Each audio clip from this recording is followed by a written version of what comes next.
Great. So welcome, everyone. My name is Ross Yelsey. I work here in the Columbia Journalism School Office of Admission and Financial Aid, and I'd like to welcome you to this conversation that should be really interesting just to give you a better sense on all the great career development resources you would have as a student here and what the potential career paths might be for graduates of our school, the different ways you can maybe take the education and the skills you gain here and do really amazing things in all different areas of the industry.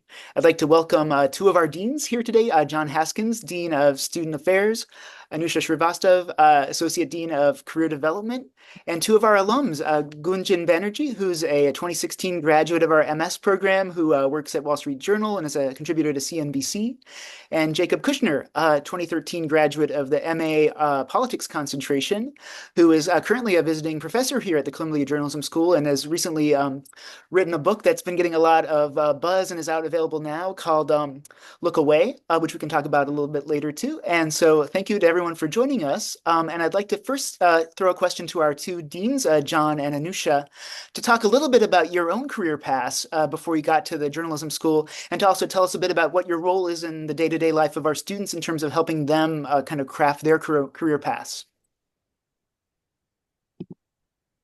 Maybe John, would you like to start? Sure, I'll jump in. And my audio's on. Boy, I'm already winning this Zoom. I'm doing a great job.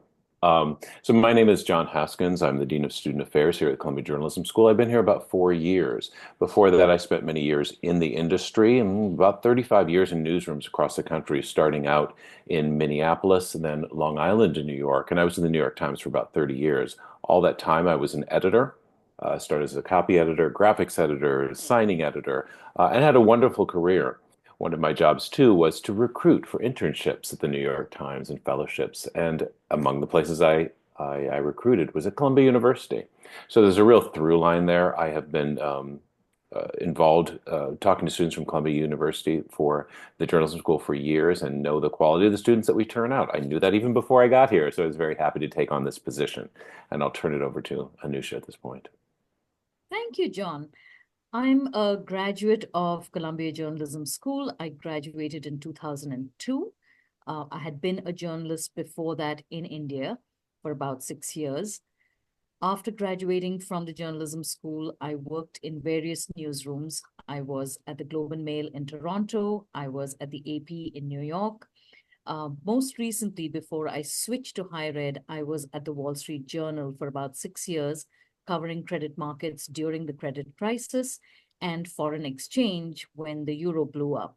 That was sort of the cue for me to try out something new, and I moved to Columbia Journalism School to work in the Career Services Office, where I met Gunjan and Jacob a long time ago. I've been working in higher ed now for about 11 years, the bulk of it at Columbia Journalism School and at the Department of Statistics. I am now the Associate Dean for Career Development. Right before this, I was Director of Alumni Relations at the J School. Great. And Anusha, so what does that mean, being the Dean of Career Development? What kind of things are you involved in day to day with our students in terms of helping them think about their own careers? Right. So the mission of our office is to train students to get internships and jobs. That means we work with our students to get them ready to apply for internships and jobs. We go over their resumes, their cover letter, their LinkedIn profiles. We have workshops for them on these and on interviewing skills. We invite employers and alumni to come and talk to the students to talk about their careers. So all the training for students so that they can get internships and jobs. We also train our employers who we have connections with throughout the world to hire our students. And by that, I mean, we like to tell them what is special about our students and why they should hire them for their newsrooms. So those are the two main goals that we have, and we do everything we can, including about 100 events throughout the year to help our students connect with employers, as well as a large career expo in March to connect students with employers. Ross, if you don't mind, if I could just say a few more words about the efforts. We have an amazing, robust, far-reaching careers department that has connections not just all over the country, but all over the world. Uh, That's the easy part. We have such a great department there. But I want to assure you, too, that everyone in this building wants to help you with your career. The professors, the depth of knowledge there, they love talking to students. They love sharing information about the industry and skills. So there are many, many people here who will have your back at Columbia. Great. Thanks, John and Anusha. So now for Gunjan and Jacob, I thought I'd ask you, since a lot of the people watching this right now and who may be watching a recording in the future are going to be prospective students thinking about potentially being, somebody in the Columbia Journalism School community. Can you take us back and tell us a little bit about what was your path to Columbia Journalism School? What were you doing before you got here? And what made you think that graduate school was the right next step for your particular goals? Maybe we'll start with Gunjan for that. Sure. Hi, everyone, and thank you for having me. So, journalism was a bit of a career change for me. I worked in fashion for a year after getting my undergraduate degree from NYU, and I was really desperate to get my foot in the door with journalism, and grad school seemed like a great way to do that. I started, applying for internships on my own. I got an internship at a trade publication called Debtwire, which covers financial news and the nitty-gritty of the bond markets. But I also knew that I wanted to learn a lot about, multimedia journalism and really just have a proper footing for entering the industry. So I simultaneously started applying to J schools and also ended up in Columbia's part-time program while continuing my work at Debtwire. And Jacob. Yeah, hi everyone. I got my start as an international reporter living in Haiti. So after undergrad, studying journalism as an undergrad, I moved to Haiti, spent a couple years reporting there on a cholera epidemic and on kind of post-earthquake reconstruction, investigating U.S. aid money. Basically, I did a lot of wire service reporting, so breaking news, and I did a lot of investigative reporting. But what I realized that I was kind of missing was how to write well, if you will. And so I was really interested in doing longer form reporting, moving into magazines, and that sort of style of writing. And I was also interested in maybe getting exposed to reporting abroad in a new part of the world. As a freelancer, I had the flexibility to, in theory, move to a different part of the world. But so I kind of approached Columbia as, which I did the MA Politics program from 2012 to 2013. I approached it as an opportunity to do those two things, to learn how to frame stories in terms of big ideas and arguments, and kind of go deeper and to write, good long form that people would want to read. And then I learned, I kind of did my thesis in the Democratic Republic of Congo, and then ended up moving afterwards, which we'll talk about, over to Africa, where I've been based most of the last 10 years. So really going into it, knowing a couple of different things I wanted to get out of it really helped. But basically, I heard of the program because being a correspondent in Haiti, I kept meeting people who were either down there doing their master's theses or down there reporting for publications, including the New York Times, who had gone through this program. And they kept saying, oh, you should really think about it and check this out. And so I'm glad they nudged me to do that, because they were absolutely right. And it kind of did serve exactly what I was looking to get out of it. Great, thanks. And Gunjan, I gave away some of the kind of the answers to these questions when I introduced you and Jacob about what you're doing now. But can you talk a bit about your role at the Wall Street Journal, kind of the things you're doing day in and day out there, and whether this is kind of what you maybe envisioned, what you were thinking you'd be doing when you were at the school?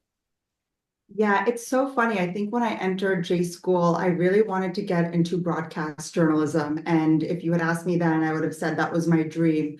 But as I kept reporting at Debtwire and, learned how to write and report in a range of formats at the J school, I realized that the stories that I was telling were more important to me than the medium in which I told them. And I really decided to lean into multimedia journalism and keep attacking the stories that I thought were the most interesting. And they end up tying into financial news and news about money, really.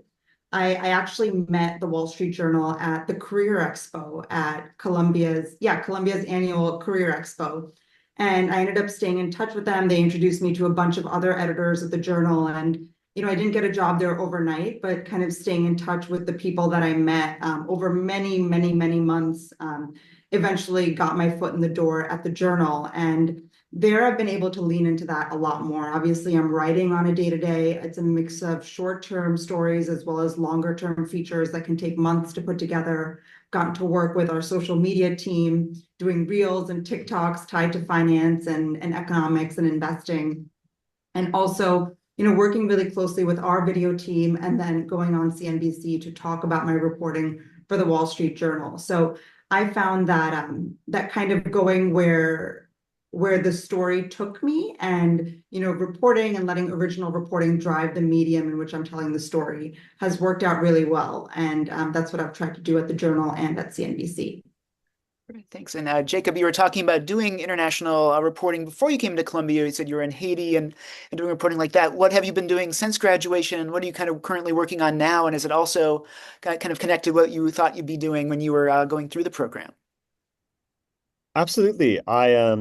I managed to actually, I think it was through the careers office, I heard about an opportunity as I was in the school here with the Overseas Press Club, which has this great fellowship where they send graduating seniors from journalism programs around the world with a news outlet. To do an internship with them in some other country. And so I believe I heard about that through here at Columbia. I applied, ended up getting it, and was sent off to Nairobi, Kenya, to report for a couple months with the Associated Press there. And my very first week ended up being maybe my very third day. There was a terrorist attack in Kenya by the Somali terrorist group Al-Shabaab, and I was immediately kind of thrown into coverage of that. It was this global news event for quite a few days, actually. So by the time I covered that and then covered the aftermath of that, which really was a case of the government kind of persecuting everyday Muslims and rounding them up in the name of fighting terror, that led to some investigations into police extrajudicial killings that I did over many years. And anyways, I kept digging in. I really didn't catch my breath. I kept reporting there. And fast forward 11 years, I just came back to New York to teach now here for the year, teach the MS program, reporting and writing and long form writing and maybe a course on refugees and migration. So I've been working as a freelancer based out of East Africa for most of this time, except for a couple of years I spent in Germany investigating violence against immigrants there for a book. And it's really I couldn't have known what I couldn't have anticipated that I would write a book or really do any of these particular things when I was in the program. But it really, like looking back, it all kind of makes sense that I was kind of preparing myself for, as I said, doing long form stories. I didn't know it was going to become this long, but book form, but also shifting to this other region of the world. So I'm excited to be back and help other students now kind of follow kind of their paths or figure out what those paths will be as well. I think as they're here, it's exciting to be back. Great. And just to follow up about the book, Look Away, can you tell people a bit about what that is about and what the process was like, kind of reporting that over several years? Thanks. I'm in an audio studio. I just recorded a podcast about it. I have it right here. I don't know if any of you listen to the true crime podcast, The Red Handed. It's a fun true crime podcast out of the UK. Anyways, no, the book is basically I'm someone who have always covered violence against immigrants, and so in East Africa, I was spent a few years investigating LGBTQ refugees who were forced to flee their home countries because of who they are, their identities, those sorts of things, chased away by their families, chased away by police. So I'm reporting on all of this, and then I hear during the refugee crisis, so-called refugee crisis, as a lot of asylum seekers are arriving to Europe, that many of those people are experiencing violence at the hands of, in Germany's case, Germans. There. And so I started going over to Germany on longer and longer reporting trips for Al Jazeera and for some Foreign Policy and some other outlets investigating those attacks, which is when I heard about this terrible serial murder that had taken place over 10 years where these white terrorists in Germany murdered and bombed immigrants all over Germany in the 2000s. And so basically, many years ago, kind of went deep into that. And every time I would publish a magazine story or something about the case, there was so much more that had come out by the time the story published that I realized there was more and more there. And eventually, with the help of, under the advice of people, including Professor Sam Friedman, who teaches the book course, writing course here and has done that for many years, and others, decided to pursue the book about it myself, which came out just earlier this year about that case. Mm-hmm. Great, thank you. And for John and Anusha, kind of going back to career development, Jacob and Gunjan were talking about opportunities they discovered through the school, including the OPC fellowship and the Career Expo. Can you talk kind of generally, there's a lot of things for students to kind of wrap their heads around in terms of opportunities at the school. How would you recommend students who do come to Columbia kind of approach the career development office and kind of all the things that will be presented to them in terms of networking and other types of opportunities that you'll provide? Sure, Ross. It's wonderful to hear both Gunjan and Jacob talk about what the Career Development Office did for them, because I would also say that from my own experience, every job that I've had has had some connection with Columbia Journalism School.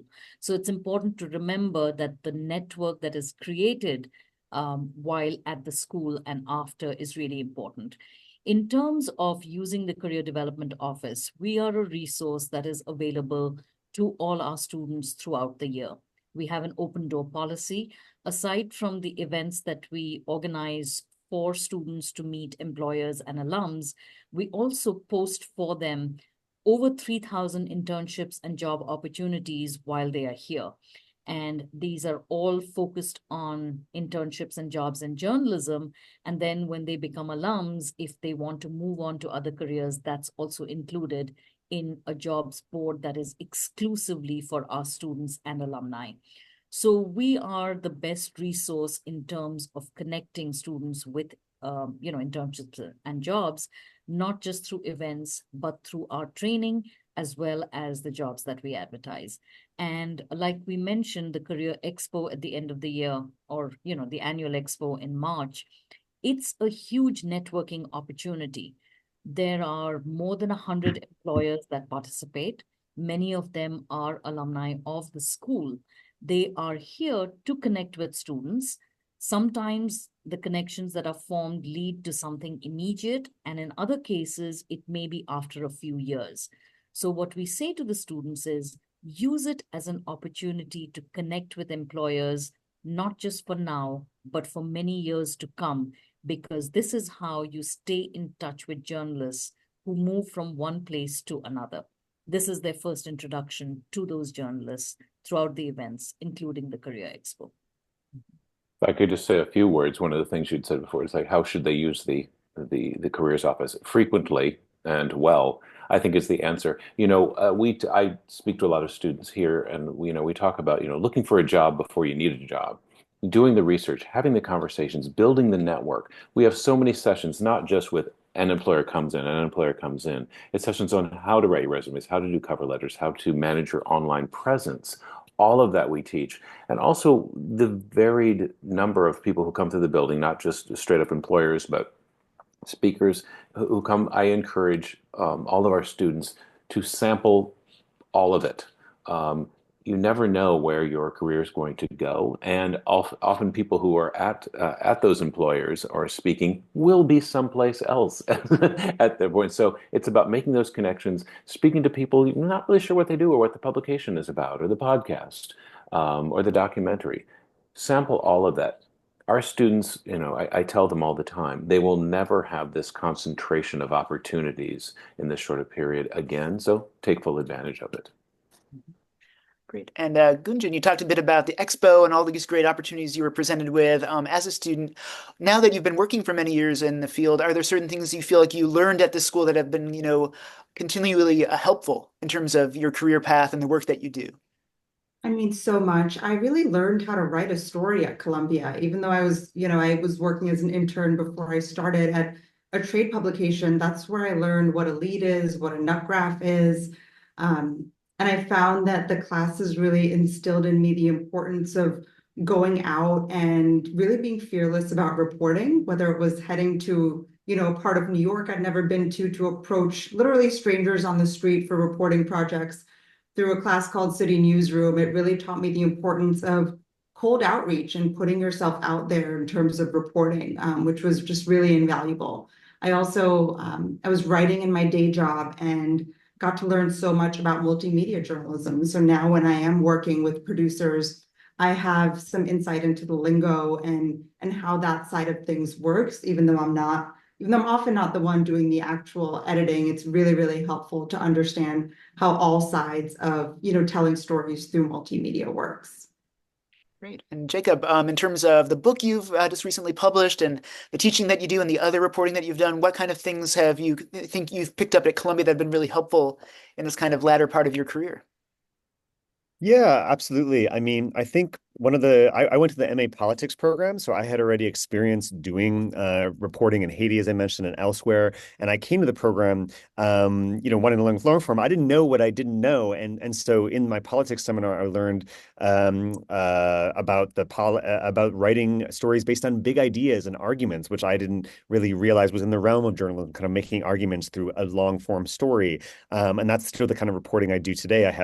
Any day now, I have a big Haiti story coming out that I started 8 years ago that's about to publish as well. It's kind of a big idea story. I learned how to do that sort of structuring and framing of a story here at Columbia. I also learned through the evidence and inference class that MA students take. I learned how to kind of approach any claim in a more scientific way. The scientific method is that, if someone claims an element exists or a particle or whatever it is, you try to disprove it, and only when you can't disprove it is it kind of scientific. It becomes accepted over time that the thing is true, and kind of learning how to emulate that with our research, so that we're not, as journalists, just finding evidence and examples that fit our theories or fit what we'd like to work for the story, but we're actually maybe doing everything we can to disprove our own theories, and then through that kind of finding solid evidence that maybe that is the case. So those sorts of deep thinking, kind of critical skills I learned and practiced. And then also in terms of courses, the MA program allowed me to take courses as well outside the journalism program. So I took a number of courses at the International Affairs School at SIPA on deep dive into conflict in Afghanistan, African politics, and also conflict resolution and negotiation. So fascinating courses that I got to take outside the J school as well. But I would, if I could take a minute to jump back to something Anusha said about like the network that you receive here. I kind of forgot to mention. I can maybe get an example of how that network has served as someone who it's not just for getting jobs, but also someone if people freelance. I've actually never had a job in journalism, so I've been a career freelancer and plan to continue that. But those stories that I went to report in Germany on the far right attacks against immigrants, the person who accepted those stories as an editor and published them was Annette Eakin, who is a classmate in my fellow MA politics class. And so just a couple years after leaving the school, I was pitching stories from other parts of the world. She accepted a story, and then I said, "What about a three-part series?" And she said, "Okay." And then I said, "Well, what about a five-part series?" She said, "Okay." I said, "What about a seven-part series?" She said, "Okay, stop that. We can do seven, but no more."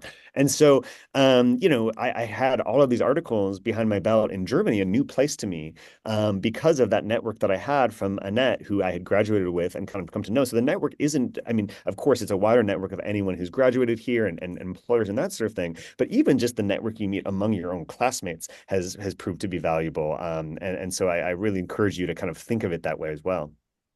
Great. That's a great point. And Anusha and John, it's correct. There's about 15,000 alums around the world right now working in all sorts of organizations. Kind of no matter what field you're in, you'll probably run into people very quickly who are CJS alums. Absolutely. About 15,600 alums, and we add about 200 more each year. So think about it. It's a huge network throughout the world. Last year, for instance, we had students from 36 countries. This year would be a similar number, which means that after these students graduate and work in newsrooms around the world, wherever you go, you can tap and you will be able to access this network of journalists. I am, for instance, going to India in November, and I thought, let me get some alums together. And a huge number, I didn't even know some of them are based in New Delhi and around, have reached out saying, we want to meet. We have an alumna who's visiting Delhi who's going to participate in a panel there. So just to share with you that wherever you go, whichever part of the world, there is someone from Columbia Journalism School that you can meet and connect with. And again, not to concentrate too much on prizes, but I was just looking at today at some of the winners of the Daytime Emmy Awards who just came out that week. And sure enough, you have some Columbia alums holding their Emmys on social media. They're everywhere. Great. So, Gunjan, you've worked for several years now at the Wall Street Journal. For people who are watching this and maybe their goal right now is to maybe have a career that involves working kind of at a big news organization, a major news organization, do you have any advice kind of for how to maybe prepare for that or how to think about that kind of career path?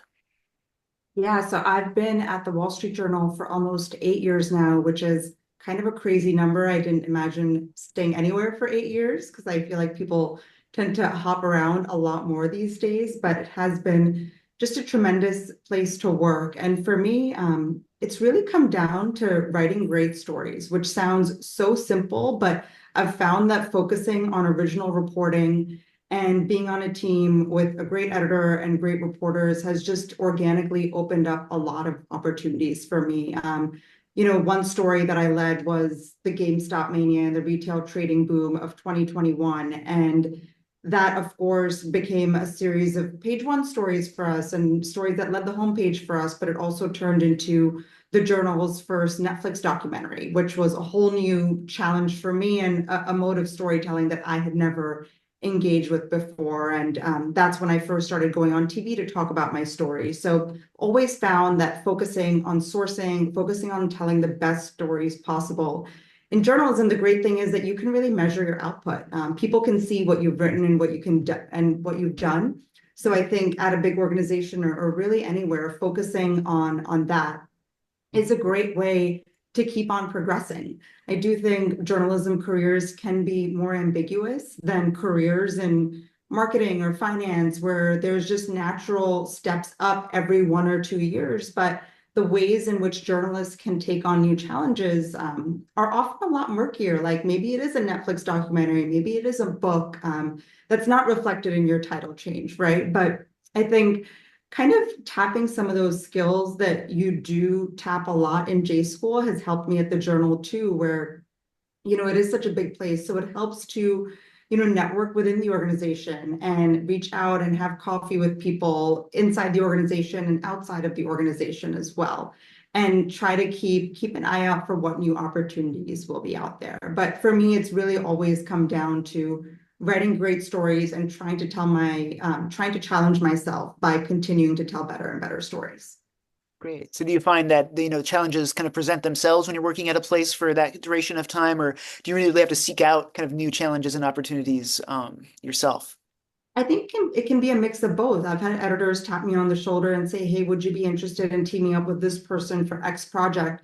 And then that's happened to me a bunch. And at a big place like the Journal, I think that happens all the time, where people do expect you to move around in roles and take on new challenges, and they'll approach you. But I think as journalists, it's really important for us to be proactive as well and say, hey, I'm ready for a new challenge. I'd love to broaden my beat a little bit, which is something I said to my editor recently, or I'd love to take on this side project, or I'd love to get involved with this. So I think it's really a mix of both. You can't expect it's great when people tap you on the shoulder for that, but I don't think that should be the baseline expectation. The baseline expectation should be that you are proactively reaching out to editors within the organization and making sure that you are still challenged and you're still growing. Because I think when you stop doing that, you don't want to be at the Journal for 15 years and felt like you stopped growing 7 years before that.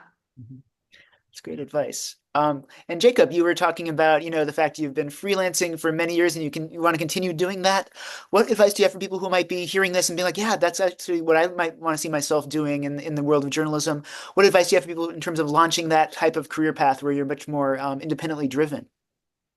Absolutely. I mean, I would suggest that while you're at the school, you and you will have to potentially, depending on the program you're in, but spend a lot of time crafting good pitches. And this is something that I have to do every day as a freelancer, is pitch stories to all sorts of outlets and revise those pitches when they're not quite right or when they don't work, or revise them for different outlets. But even people, a lot of my friends who have graduated and work in jobs have to kind of pitch, at least verbally, sometimes in writing, their stories to their editors, that sort of thing. So, learning for whatever you want to do, learning a good pitch while you're in school, I highly recommend it. And we really kind of drill that in here in the MS program, at least when you come.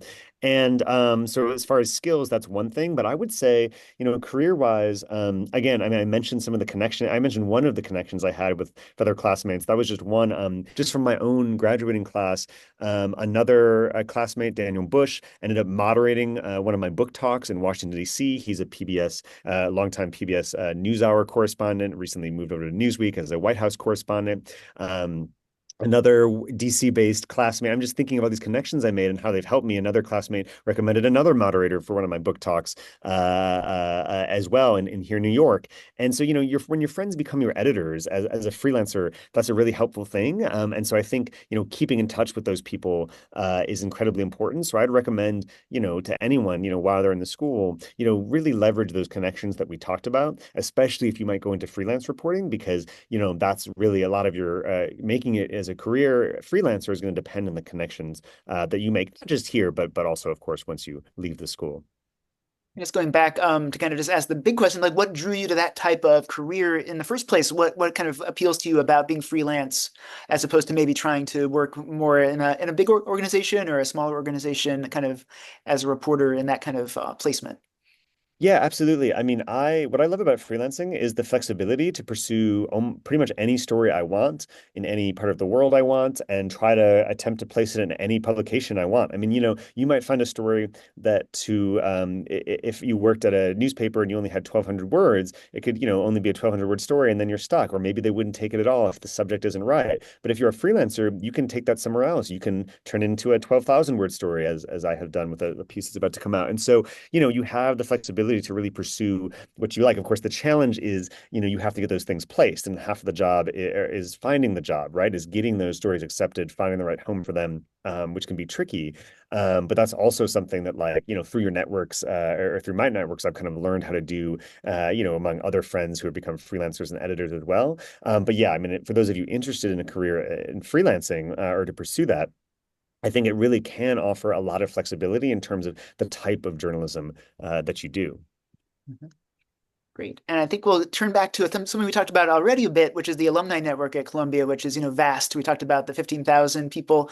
I guess just to demystify things for the people who are watching and participating in the session, after you graduate from the school, is it just this kind of happenstance where you just bump into people and they happen to be grads, or how are things organized so there's ways to connect more formally with the alumni network over the years that you've been out of the school? Um, I- I'll take that one because I used to be director of alumni relations, so I know the different ways that people can connect. There is a newsletter which rounds up information and career updates and awards that alums have won that you have access to. There are also closed LinkedIn groups that you are part of, as well as closed Facebook groups that you can stay in touch with other alums throughout the world, even in terms of the jobs that are advertised, because they are only for our alums. Then you can reach out and say, okay, this area is where I want to work. Do we have alums there, and look for them through that? So many different ways to stay connected with the school and alums around the world. Great. And Jacob, I think you were at the Columbia Alumni Weekend last year for the 10-year reunion. What's it like to kind of, be in touch with that community, 10 years even after you've graduated? Yeah, absolutely. So, a classmate of mine won the First Decade Award 1 year ago, about a year ago, for her reporting, a lot of her reporting, but she's a correspondent at the New York Times. She's a Moscow correspondent for the New York Times, and has been covering the war in Ukraine and also life back in Russia, Valerie Hopkins. And, actually, to give you an example, I was just a week or two ago at Valerie's wedding in Montenegro, and I don't think she'd mind me sharing that wedding was an interesting experience when we talk about networks, because half of her friends, she married a Russian journalist who's kind of a very famous journalist in Germany now, for Der Spiegel, actually. And so many of their friends are actually these exiled journalists who used to all live in Moscow and report in Moscow, but were forced to leave Russia because of the crackdown on journalists after Russia invaded Ukraine. And this was actually the first time their wedding was the first time that a lot of these people had reconnected and seen each other since they've been scattered all over Europe and all over the place. And many of them are still reporting about Russia, but from afar, investigating what they can. But it was kind of a harrowing moment, but also kind of an interesting one to see this sort of network of people, and how journalists who face some of the harshest conditions in reporting today are able to still kind of do it, even when in exile. So yeah, I guess I would just say that, like, again, my friends from this program, remain some of my closest, not just friends, but colleagues to this day. day, I mean, meeting other people to collaborate, especially as a freelancer, to collaborate with on potential reporting projects, to approach for jobs, that sort of thing. I mean, these networks kind of stay with you for a long time. It's been, yeah, what, 11, 12 years for me now. So. Yeah, and Gunjan, how do you keep in touch with the alumni, the world from Columbia? Yeah, I find that it's really quite organic. Sometimes, like I reached out to Anusha recently wanting to talk through something career related and get her advice on something. So that was a little bit more formal, but often I find that our paths just tend to overlap. We had a Columbia J School very informal reunion at a bar in the Lower East Side a few months ago, constantly meeting up with other alum for dinners and lunches and trying to stay in touch. I think, anyone who's worked in journalism knows that our careers can be really different from, the other friends I went to NYU with, who ended up in finance or marketing or you name it. And I think you tend to want to talk to other journalists about stories or what's going on in the workplace, because I think, yeah, it can be such a unique kind of career path. And it's really great to have that informal camaraderie and then also more of a formal infrastructure when you are kind of at key moments in your career. I'll also add here that when employers and other people who know that we are at Columbia reach out to us looking for suggestions, the first people we think of are our alums. An example is that I'm on the advisory board of a nonprofit, and they said, we would love to have a journalist MC an event. And I thought of Gunjan because, as she mentioned, not only is she a journalist, she also appears on TV a lot. So people are familiar with her name. So I suggested her name, and there she was emceeing this event. This year, she was a keynote speaker. So because we are connected and because we know of people who are, working in the area, we can tap into this network and suggest people, not just for jobs, but other roles as well. Great, thanks, Anusha. So a final question in terms of the ones I've kind of formalized for this conversation is just one I'll throw to each of you. I think we'll start with Gunjan, which is about you come to Columbia, the audience watching this right now are prospective students. So if they do come to Columbia one day and they're here and they're doing this fast-paced program where they're going to be doing a lot of reporting, getting a lot of skills, how would you recommend making the most of all these opportunities while you're here in terms of both the career development as well as maybe getting the skills that you want to get in order to kind of pursue the goals you have professionally? Yeah, I mean, people may not like to hear this advice, but I feel like I did not do a lot outside of, I was in the part-time program. So my whole life for 2 years really was working and then J school. And I did not do much else. And my friends knew I was like not going to be around for 2 years. And it was probably two of the craziest years of my life. But I'm really glad that I spent it the way that I did and really focused on making the most of the opportunity in front of me and trying to make it to as many of the sessions after classes as I could. I think the biggest piece of advice that I would have is really try to cast a wide net, because you really have no idea where you're going to end up in 5-10 years and what you're going to fall in love with. Like, I thought financial news would be like my stepping stone to cover politics or something much cooler and more fun later on. And I ended up completely falling in love with it. So I think just approaching every single experience that you have in J school as a data point, good or bad, right? Like, if you have an experience and you don't like it, that's actually really great that you learned that before you got into a full-time job there. So casting as wide net as possible and putting yourself out there, I think, is so, so key. And really just trying not to have a predetermined notion of where you think you're going to end up, because I just guarantee it's not going to be where you think it is. Great advice. And Jacob, you're currently teaching our master's students. Is there any advice you have given them or may give them if they're asking about how to also maximize the experience here at Columbia? Well, I think Gunjan's advice is incredible about try everything so that you can understand what you do like and also what you don't, which is something people forget about. I think that's wonderful advice. What I say is try something you wouldn't normally do. Like, you're going to get to pursue a thesis, a major project throughout the course of the year. And I have students, asking, oh, should I do this story that I've always been wanting to tell and I've been working on it and maybe this is my chance? I mean, maybe, but it's also your chance to pursue the other story that you weren't going to do and challenge yourself. If you have some journalism experience experience or you do by the time you start your thesis and you've done some business stories or finance stories, instead try a science one. If you do science, try an art story. I mean, this is really your time to practice everything and kind of figure out what you like. And you'll have the rest of your career to, go on and try to, find one at a time the opportunities that seem right for you at that time and that next challenge. But I think the people when I've polled some of my classmates about what they got out of the program, that's exactly what they said as well, is that, do take the, classes that you might not even normally think to take. This is your time to experiment and kind of flex your muscles and learn different skills, while you have this kind of precious time here at the school for that year or that 2 years. Great advice. And Anusha and John, anything you'd like to add about how to kind of make the most out of your time as a student here at Columbia? Sure. So I would say be flexible and attend as much as you can. Aside from the career development events, there are many, many journalism related events at the journalism school. There are workshops, there are conferences, there are seminars. The professors bring in a lot of guests. The amount of exposure you can get to journalists from around the world by attending these events is huge, and you don't want to miss out on any opportunity.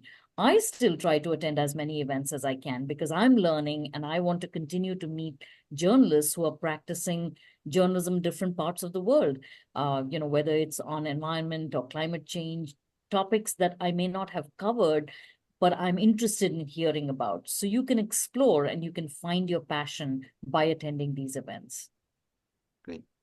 Even now, downstairs from where I'm sitting right now, there is a 2-day conference on AI and its ramifications. And then over the weekend, there will be a 2-day seminar, a presentation called a hackathon, run by the Brown Center, right, Ross, one of our centers that is here. There is so much to take advantage of. Again, what I said earlier, the concentration, the number of events and people that are here, you will never be able to experience that again. So I tell students, even if they're, schoolwork always comes first. Jacob, back me up on this. Classwork always comes first. But for this time that you have outside of that, so many opportunities. There's no reason not to go. You will always learn something in every situation that we have. But we haven't even talked about the award ceremonies that we have on campus. It really is quite something. You'll never see anything quite like this. Great. And when people registered for this event, they left some questions kind of in the registration form. So I thought I'd throw a few out since we have a few more minutes in our session. So one big question, because we've been talking with people who were based in the US before they, came here. For a lot of our students, about half of our student population is international. What kind of career guidance is available for international as well as, US students? Is there any difference? And what kind of things can international students think about at the school career-wise? Sure. So when we have our job talk at the beginning of the year, we have one for the entire class, and then we have a special one for the international students, because we know that given how gifted they are, how well traveled they are, and the experience and the different language skills that they bring to the journalism school, they may have challenges too because they haven't worked in the US. So we talk to them one-on-one, or we talk to every student, for our counseling sessions, which are unlimited, by the way. So we have a long session at the beginning, and then throughout the year, we have shorter sessions. We talk about specific opportunities for international students. We also train our employers to hire them. We've brought in immigration lawyers to talk to the employers to talk about why they should hire international students and how they can overcome some of the visa issues. So all of that is happening. It is done because we know that our international students bring something special to the table, and the employers need to understand this. And if I could just drop in for a quick second here, we're almost half international students. So the good news for anyone who's coming from overseas is we have a lot of experience with the different challenges, and they're different. Every student is different. In addition to that, Columbia University, the larger entity of the university, we have many, many thousands of international students and have a very robust, effective, practiced international, something called ISSO, International Students and Scholars Office, I believe, which is very versed in all the challenges and all the opportunities that international students face. So we are well situated to help international students succeed. We also bring in a lot of international employers at the Career Expo, because we know that some of the students while they've been educated at the journalism school, may not necessarily want to stay in the country. Many of them actually want to practice journalism in the country that they came from or in other countries. And we are well placed to help you with that as well, because aside from the alumni network, we are connected with employers throughout the world. Great. And speaking about international issues, a question for Jacob. People were interested in what it's like to be an international freelance reporter. I know you've worked, in the U.S., but also you've been in Haiti, Africa, Germany, for reporting. How do you do that, kind of safely, and how do you need to sometimes go to those places before you know you have a story that you're pitching? Do you need to kind of take the leap, to kind of go to those places, without necessarily knowing exactly what you're going to get yet? Yeah, absolutely. I mean, for those who are considering using their time at Columbia to report in countries that are not their own, or to do so perhaps afterwards, well, as has been said, you won't be the first. But yeah, I mean, it depends, on what you're covering. But there's a whole, network of. I mean, I would recommend that people check out the Dart Center here at Columbia, which actually has, a lot of the Dart Center for Trauma Reporting. They do a lot of events and have a lot of resources for people who might report in traumatic places, and not just for journalists, which something that they do that I love is not just, I mean, it's about, how journalists, we can, stay safe and process, sort of the mental health challenges that we could encounter. It's also about how we can responsibly do that for our sources. I was at a wonderful Dart Center panel about a year ago that kind of looked at, what we can do to protect our sources and make sure we're not re-traumatizing them, if they've gone through something horrific, unnecessarily, and that we're being respectful of them, and what our obligations are. So really look at the Dart Center, but then in terms of even if you're just reporting on things that are not necessarily traumatic international events, yeah, there's going to be workshops. In fact, I think I'm organizing a workshop looking at brief international journalism trips. If you have to make a brief trip somewhere and what you might want to do to report. Judith Matloff, a professor here, has a whole book out about how to, prepare yourself, the physical nuts and bolts of preparing yourself to report around the world. So I would check out her book. Yeah, there's a lot of resources, things you can learn here, but again, you have this network of people in Nairobi, where I've been based for 10 years. There are several other Columbia journalism alums there, including Abdi Latif Dahir, the New York Times bureau chief for East Africa, based there, also an alum. And so you always have this network of people to reach out to. And as a freelancer who does travel around the world on assignments, that's the biggest thing, is you want to find a network of people to ask, hey, do you have a translator who you'd recommend I could work with, who I trust? I just yesterday connected an alum to someone who is looking for a video production people in Nairobi. And so I think having that network and leveraging that to make sure that you're reporting well and finding sources, but also safely, would be probably my biggest piece of advice. Great. And for Gunjan, a question, people were wondering about what it's like to work in different platforms. So you're doing, writing for the Wall Street Journal, but you're also being on broadcast for CNBC. What's it like, kind of going between those mediums, and, what types of things? I know you studied some broadcast work here, but what kind of skills are helpful to be able to be kind of versatile in that way? Yeah, actually, it's funny, and I should have mentioned this earlier, but when I first started when CNBC first started calling me to go on TV to talk about my stories, I did want to kind of brush up on my on-air skills a little bit, and I reached out to someone I knew through Columbia J School, and they kind of, they were so generous with their time and like coached me after their really, really long work days. So that worked out quite well. But I personally think that multi-platform journalism is the way everything is headed. Like, if you are a journalist today, you need to be comfortable talking about your story on TikTok. I'm sure you've all seen the vertical videos on the New York Times's homepage. Like, the journal is moving in that direction as well. Like, it's not, you can't just be a print writer or a video journalist. It really all melds together, and it also feeds on each other, where when I write a big story for the journal, CNBC wants me to go on air and talk about it. And guess what happens when I go on air and talk about it? I'm getting pinged by sources after the fact who want to keep talking about something else, which ends up in a news story for the Wall Street Journal. So it ends up being a really self-fulfilling kind of ecosystem. And I think that journalists today going to Columbia should think about, how can I be as well-rounded as possible in terms of telling my stories in different ways? Because you also want to take ownership of your work. Like, after I am writing something, I want to be able to share it to as wide of an audience as possible. And being skilled with doing so in a multi-platform way helps me get more views on my work, which I think is really integral. Great. Well, that's a really great point to, I think, end this discussion on. This has been really helpful and insightful. I'd like to thank all of you for your great, pieces of advice and great kind of experiences you've shared with us. And thank you to Gunjan, to Jacob, to Anusha and John. Anusha, I know, put her LinkedIn link in the chat, so you're welcome to connect with her there. And I also put a link for our upcoming events. We're going to have one tomorrow on application tips that I'll be hosting.